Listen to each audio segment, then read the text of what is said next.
डॉन का इंतजार तो 11 मुल्कों की पुलिस कर रही है, लेकिन सोनिया, एक बात समझ लो, डॉन को पकड़ना मुश्किल ही नहीं, नामुमकिन है।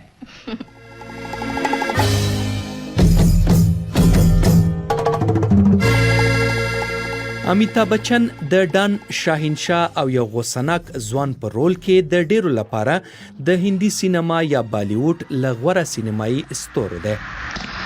कौन हो तुम?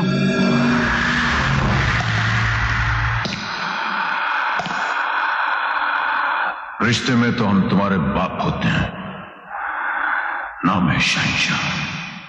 امیتابh بچن په خپل 15 لسیزو هنري ژوند کې له 190 ډیرو فلمونو کې رولونه لوبولي او د هندي سینما د یو نوموتي ستوري په توګه نړۍ کې شهرت لري. امیتابh بچن د فلمونو د جوړونکي یا پروډیوسر، سندرغاړي او د بیگ بی په نامه تلویزیونی خبرونې د وړاندې کوونکي په توګه هم مشهور دی. هند کې خلک له هغه سره د یو پاچا په توګه چلن کوي. په 1999 کال کې د بی بی سی لخوا په ترسره شوې یو نظر پوښتنه کې امیتابh بچن د پیړۍ د ستوري لقب وګاټه. अगर तुम्हें अपनी जान से प्यार है तो अपना पुराना धंधा शुरू कर दो. कल जो हम यहां से गुजरे तो तुम्हारा ये जुआ खाना नहीं है, मुख्तार सिंह का वही तबेला देखे. باور وکړئ که په هند کې د امیتابh بچن د شهرت او عظمت په اړه هر څومره وویل شي کم به وي او مبالغه به نه وي. 28 کلن امیتابh بچن اوس هم فلمونو کې له رول سره هماغسې مینه لري چې 50 کاله پخوا یې لرله. آیا هغه مهال فلمونو کې رول لوبول یوه ننګونه ګڼله؟ په خپله یې له امیتابh بچن نه اورو. Yeah, it's equally challenging. Earlier on it was هو په ځانګړې توګه پخوا ننګونکې وه او دلیل یې دا دی چې ما غوښتل ښه کار وکړم، بریالی اوسم او کار ته مې دوام ورکم.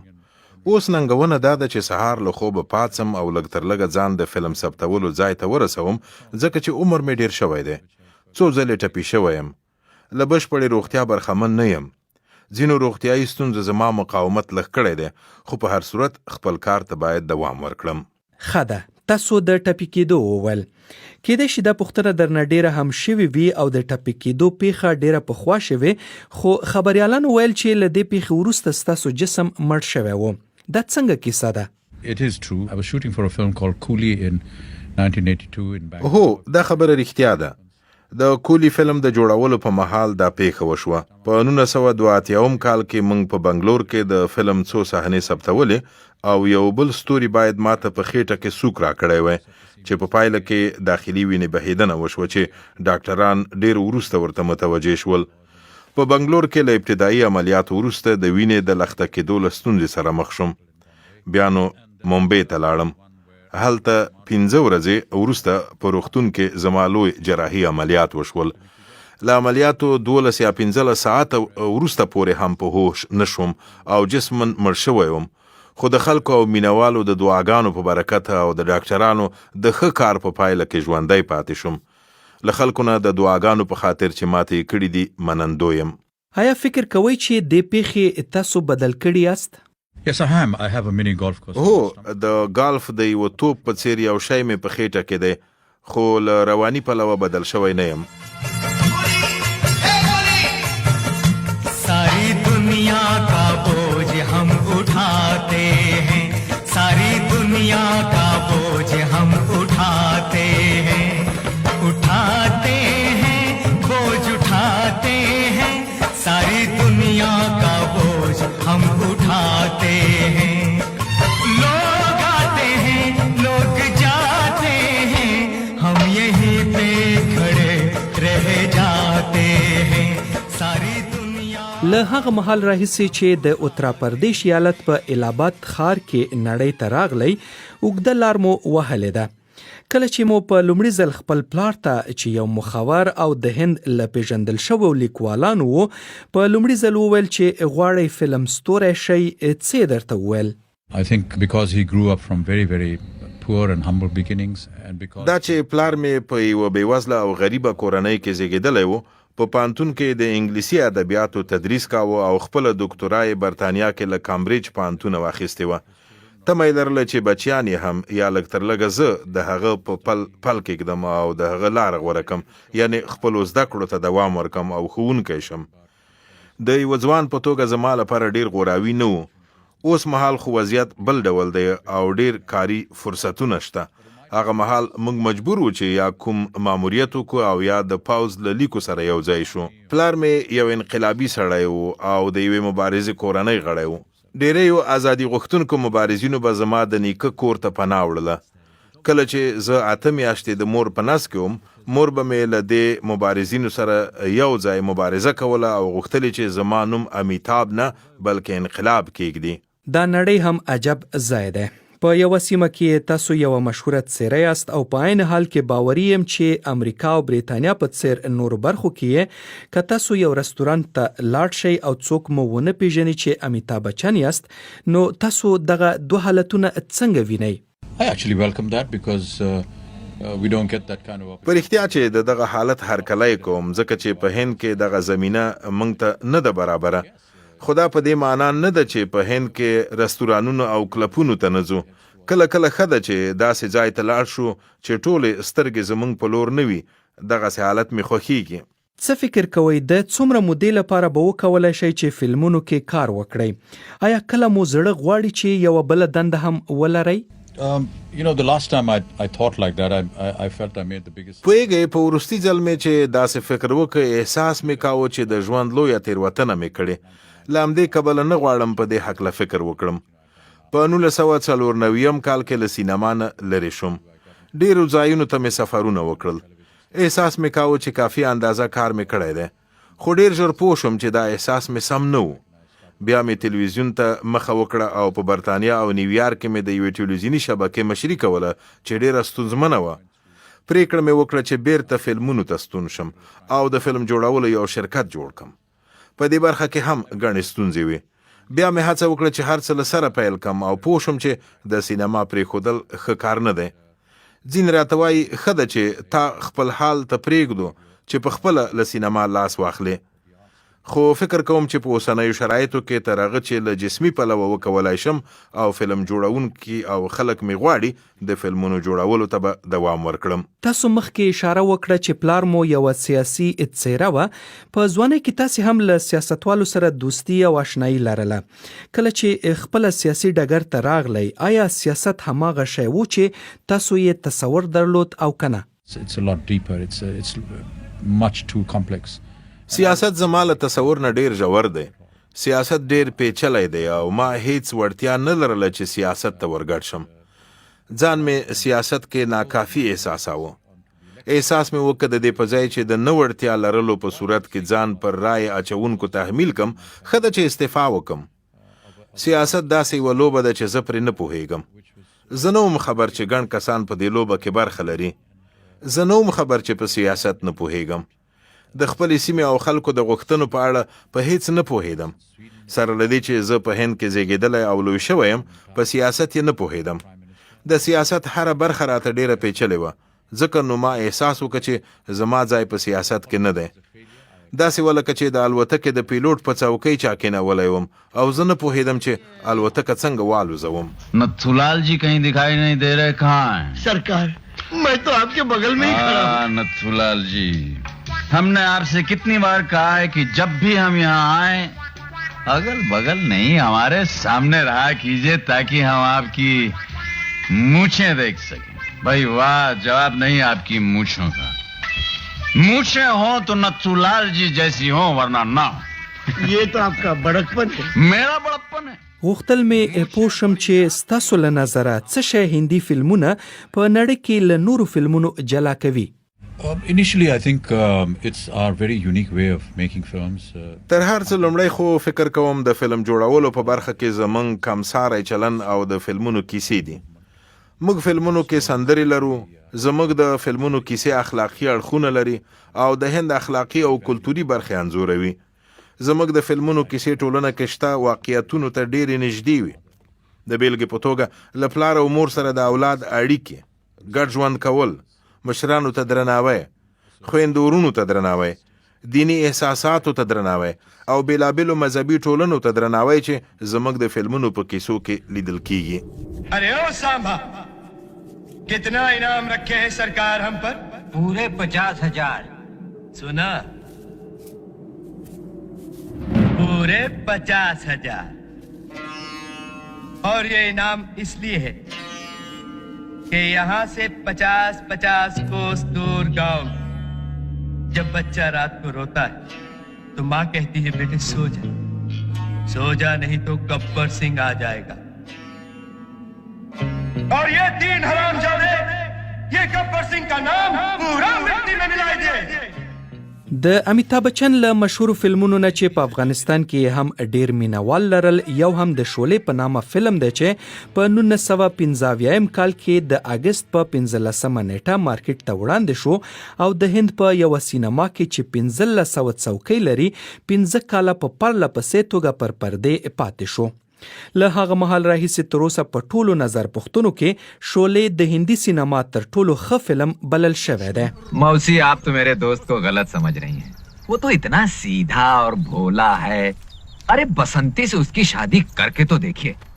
ये जुए और शराब की आदत तो 2 दिन में छूट जाएगी. هندي سینمایي مجلې فلم فیر په 2015 کال کې شولې په 1350 کلونو کې تر ټولو ښه فلم وباله او په 2015 کال کې د بریتانوي ټایم آوټ مجلې په یو نظر پوښتنه کې چې د هندي سینما د 100 خو فلمونو په اړه تر سره شوی و شولې تر ټولو د ښه فلم په توګه غوره شو. خو مارکیټ ته د دې فلم له راوتلو وروسته یو لړ نیوکې هم پرې وې. کابل کې زموږ همکار د سینمایي چارو څارونکی او په پښتو ژبه د سینما په نامه کتاب لیکوال کریم حیدري کیسه کوي. کله دا فلم چې سینما ته راوته د فلم منتقدینو په هندستان کې په دې کې یو څه وایلنس یا یو څه تاوتریخوالی زیات و تر حده زیات و چې هندي سینما ورسره بلد نه و یا لیدونکي ورسره بلد نه و. ځینو منتقدینو حتی ویل چې حیف هغه پیسې چې په دې فلم باندې لګېدلې دي. یعنی ډایرکټر او پروډوسر چې د رمیش سیټي پلار ډېر وځپل په دې. خو وروسته کله چې دا فلم سینما ته راووت خلکو وکتو او همدا یو بل ته سفارش وشو چې دا فلم ډېر ښه فلم دی او خلکو فلم کې یو څه عوامل وو چې دا فلم ولې ډېر مشهوره شو ولې دومره خلکو خوښ کړ. یو خو د امیتاب بچن او جیا بهادري چې په هغه وخت کې واده یې کړی و ښځه و میړه ورسره د هغوی رول و پکې. دوهم دا چې د بالیووډ مشهور چې وروسته مشهوره جوړه شوه درمندر او هما مولاني چې هغه وخت کې واده نه و کړی. نو دا دوی جوړې چې په رښتیني ژوند کې هم دوی ونډې هم دا فلم ډېر مشهور کړ. د امجد خان رول په کې ډېر هو د فلم موسیقي ډېره مشهوره وه. یعنې په مجموع کې د هر ژانر هغه غورچان چې په دې فلم کې ځای شوی دی هغه ټول په ډېر ښه انداز سره په ښه اندازې سره د سره یو ځای شوي او بیا په دې کې دا فلم جوړ شوی و.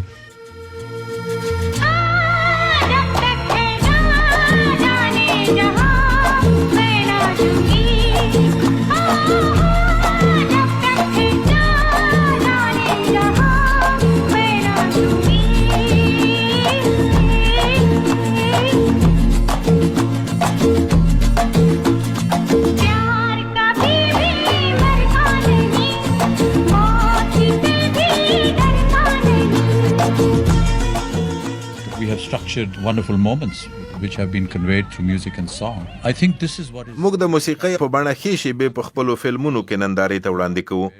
فکر کوم چې زموږ د سینما جذابیت همدې کې دی. زموږ هندي فلمونه ان په هغو هیوادونو کې چې زموږ له کلتور او ژبې سره آشنایي څوک پکې نه لري خپل مینوال لري. په هندي ژبه نه پوهیږي له کلتور سره آشنایي نه لري خو هندي فلمونه ګوري. امیتاب بچن د خپل ځوانۍ پر مهال په افغانستان کې هم ډیر مینوال لرل. ښاغلي بچن په 90مه لسیزه کې په کابل کې له افغان چارواکو او افغان سینمایي ستورو سره هم اړیکې پاللې. د افغان مینوالو ترمنځ یې محبوبیت دومره ډیرو چې ځنو به ان د هغه پیښې کولې.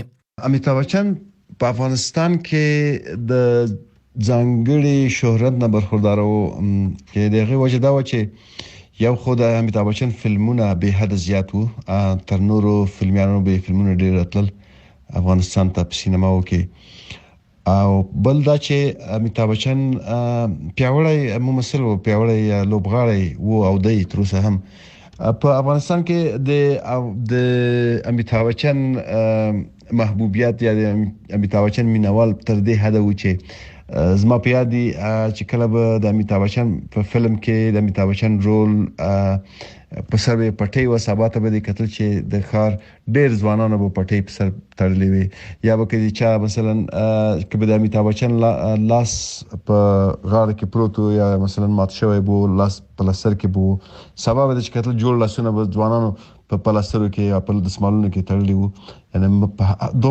دوه اغیز په ځوانانو باندې کوي د امیتاب بچن هغه اداکاری یا د امیتاب بچن هغه رول چې په فلمونو کې لوبولای دی او د ځوانانو لپاره یو ډول الهام او یو ډول الګو امیتاب بچن نو ځکه په افغانستان کې تر بل هر هندي لوبغاړي په امیتاب بچن محبوبیت ډېر درلود په هغه وخت کې मोहब्बत जिसके लिए मजनू ने सहराओं की खाक छानी उसी मोहब्बत के लिए काबुल का ये पठान सरजमीन हिंदुस्तान से मोहब्बत का खैर मांगने आया है। आजमाइश कड़ी है, इम्तिहान मुश्किल, लेकिन हौसला बुलंद। जीत हमेशा मोहब्बत का हुआ है, सदियों से यही होता आया है, यही होगा, खुदा गवाह है, खुदा गवाह है। د هغه مهال ولسمشر ډاکټر نجیب الله هم د امیتاب بچن لمینوالو او د خاغلی بچن په وینا څو واري د هند له حکومت غوښتنه کړې و چې امیتاب بچن د یو فلم جوړولو لپاره افغانستان ته واستوي. د نوې لسیزې په لومړیو کې امیتاب بچن د خداګوا په نامه فلم د څو سانو د جوړولو په خاطر کابل ته لاړ چې د افغان حکومت او افغانانو لخوا یې تود هرکلی وشو. د خداګوا فلم چې کله امیتاب بچن او د فلم کرو سره د فلم نورو کارکونکو سره کابل ته راغلل ډېر تود هرکلی وشو د حکومت لخوا د هغه وخت د حکومت لخوا او د خلکو لخوا عام خلکو لخوا چې یو صحنه مشهور صحنه په د پلارتل پر سر یو صحنه ډکه شوې ده او د دې فلم یعنی یو شانته نوستالژیک احساس لري د افغانانو لپاره په دې چې هغه وخت د حکومت د روسیې پلاوی یا د شوروي پلاوی حکومت روسي کلونه او هغه وخت چې لا هم کابل نو وران شوی خلکو داسې یو هغه سره یو احساسات یو تړاو ورسره لري. نو ځکه دا فلم تر اوسه پورې هم هغه خلکو چې د هغه زمانې دي هغه وخت لیدل دي تر اوسه په ذهن کې شته او د دې فلم بل موسیقي هم چې هغه د موسیقي په باندې تال ورته ویل کیږي یعنی هغه تال چې په هند کې نشته په دې کې کارول شوی دی یعنی تاسو دغه سندور ته غوږ ونیسئ تر ډیره یعنی بدل دي لنداس نه دي لکه د بالیوډ نور سندره نور فلمونو سندره. نکاح قبول ہے. सुभान अल्लाह.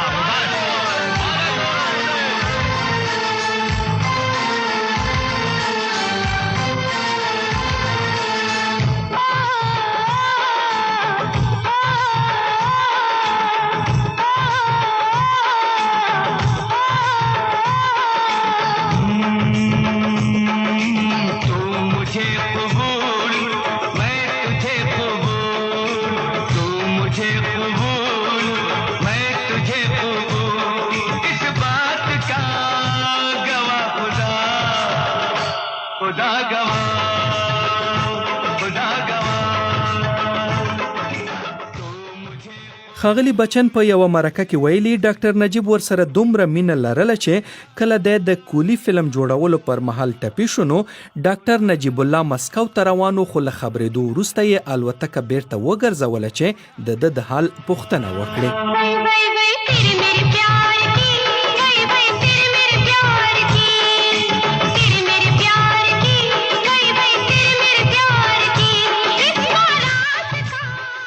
to Moscow several times, and on one of my visits, I was very fascinated by the fact. څو ځله مسکو ته تللی یم. یو ځل د یو سفر په مهال په رښتیا چې حیران شوم ځکه ګڼ شمېر روسانو د هندي سینما فلمونه لیدل. یو ځل مې له یوه روسي نه پوښتنه وکړه چې ولې هندي فلمونه ګوري. هغه راته ویل د هر هندي فلم له پای ته رسېدو وروسته مې په شونډو مسکا او پر اننګو وچې اوښکې وي. ځکه فکر کوم چې دا د هغه څه یوه ډېره ښه پایله ده چې په هندي فلمونو کې وړاندې کیږي.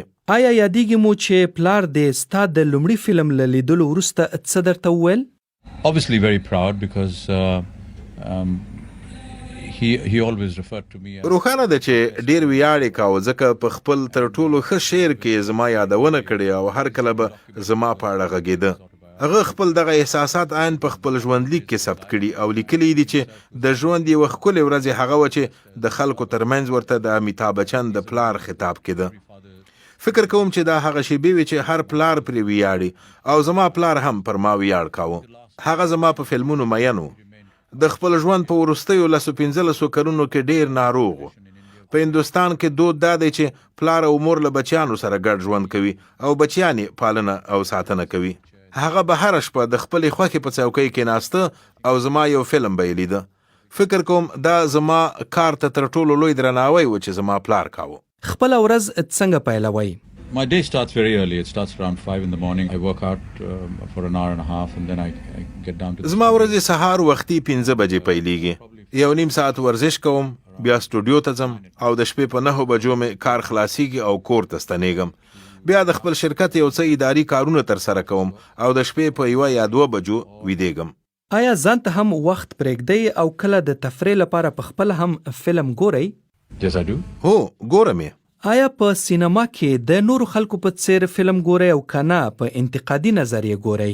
Particularly when I am in the West, I say in Piccadilly Circus in London or in Manhattan. کله چې په لویدیځ کې یم، په لندن کې پیکډیلی سرکس او د نیویارک منهټن کې بیا نو غواړم چې د خلکو په قطار کې ودرېږم، د فلم ټیکټ د جوارو پولۍ او قهوه واخلم او د فلم نه د نورو نندارچیانو په څیر خوند واخلم. کیدای شي دا پوښتنه هم له تاسو وکړم چې ولې هندي سینما ته بالیووډ ویل ستاسو نه خوښیږي او غواړئ چې خلک یې د هندي سینما په نامه وپیژني؟ The Indian film industry. I think Bollywood is an ugly term. It was probably crafted by some smart journalist here in India. د هند فلمي صنعت بالیووډ ویل یوه ترخه اصطلاح ده.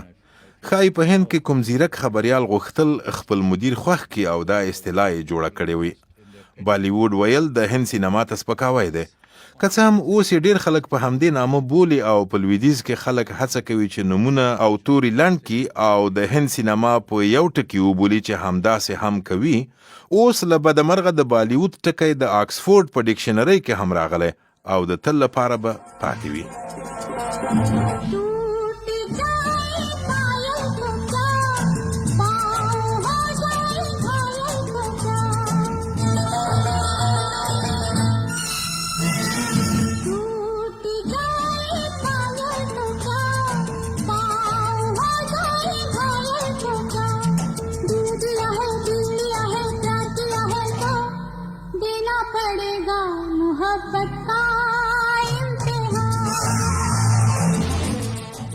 د امیتاب بچن میرمن جیا بچن، زوی ابھیشیک بچن او انګور اشواریا رای بچن هم د هندي سینما بالیووډ نوموتي ستوري دي. امیتاب بچن یو زوی او یو لور لري، پلار هری وانش رای بچن او مور تاجی نومیده. شعله ڈان شاہنشاہ مقدر کا سکندر، امر اکبر انٹونی، کولی سلسلہ کالیا، دیوار مہان، رام بلرام آخری راستہ، مہان انقلاب، اندھا قانون، خدا گواہ، شرابی، نمک حلال، لاوارث، کبھی کبھی، شکتی، نصیب، یارانہ، باغبان، اگنی پت، تریشول، مرد، زنجیر، بلک او سرکار د امیتاب بچن د څه باندې 190 فلمونو له ډلې هغه دي چې د مینوالو ډیر خوښ کړي دي.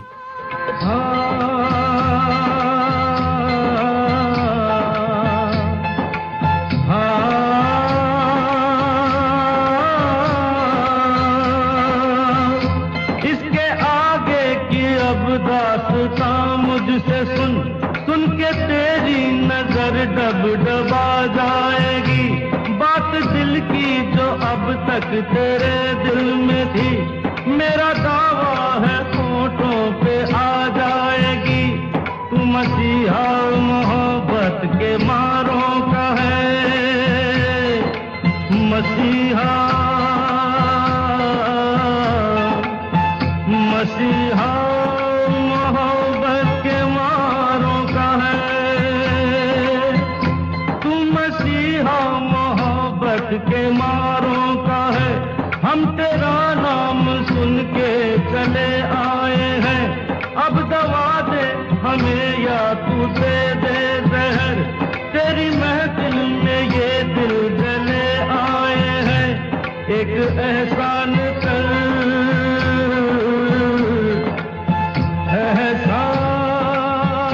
एहसान कर, एक एहसान कर अपने मेहमान पर, अपने मेहमान पर एक एहसान कर, दे दुआएं तुझे उम्र भर के लिए।